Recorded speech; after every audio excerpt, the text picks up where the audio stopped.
If Christ were around today, what would he say about your church? He actually did. It is recorded in Matthew 23.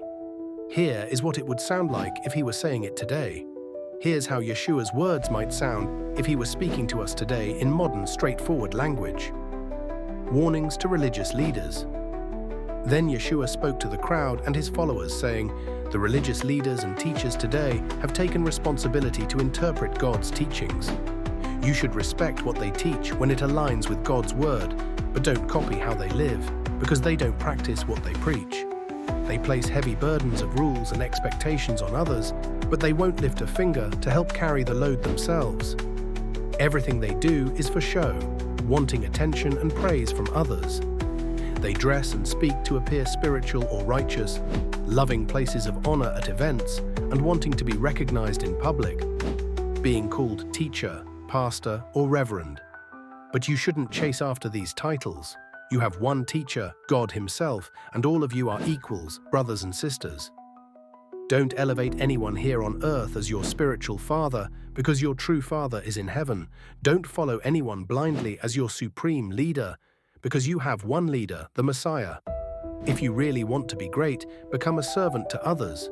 Whoever tries to lift themselves up in pride will be humbled, but whoever stays humble will be lifted up by God. Tragedy awaits you, religious leaders and teachers, hypocrites. You slam the door to God's kingdom in people's faces. Not only do you refuse to enter yourselves, but you also block the way for others. Tragedy awaits you, religious teachers and preachers, hypocrites. You'll travel far and wide to win a single convert, but once you do, you make that person even more judgmental and spiritually dead than yourselves. Tragedy awaits you, blind guides. You say things like, if you make a promise by the church building, it doesn't really matter. But if you promise based on the church's donations, you must keep it. You blind fools. Which matters more, the money given, or the sacredness of God's house that makes the offering special? And you say, if someone promises something on the Bible itself, that's not binding, but if they promise on what's written inside, they must keep their word. Blind people, which matters more, the words printed or the God who inspired those words?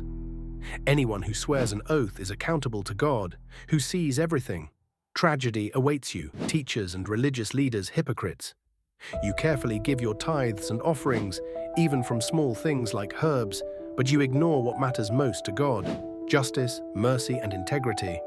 These are the things you should never neglect, even as you keep your religious duties.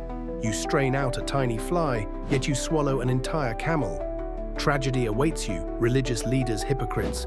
You make sure everything looks clean and impressive on the outside, but inside you're full of greed, corruption, and selfish ambition.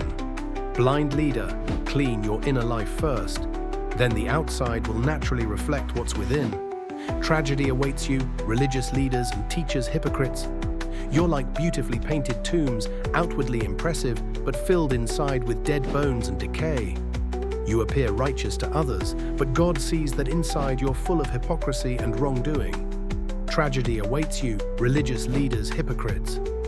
You build monuments to honor prophets and saints, and you say, if we'd lived back then, we wouldn't have joined in killing those messengers. Yet you yourselves prove you're descendants of those who silenced God's voices. Go ahead, finish the work your ancestors started. You snakes, you offspring of poisonous vipers, how will you escape God's judgment? So I'll send you true prophets, wise people and teachers, but you'll mock some, persecute others, and even drive them out of your communities, churches, and cities. Because of this, the responsibility for all innocent lives, from the first innocent victim Abel to every righteous person harmed unjustly, falls upon you. Truly, the consequences for these things will fall on this very generation. Heartbreak over the people.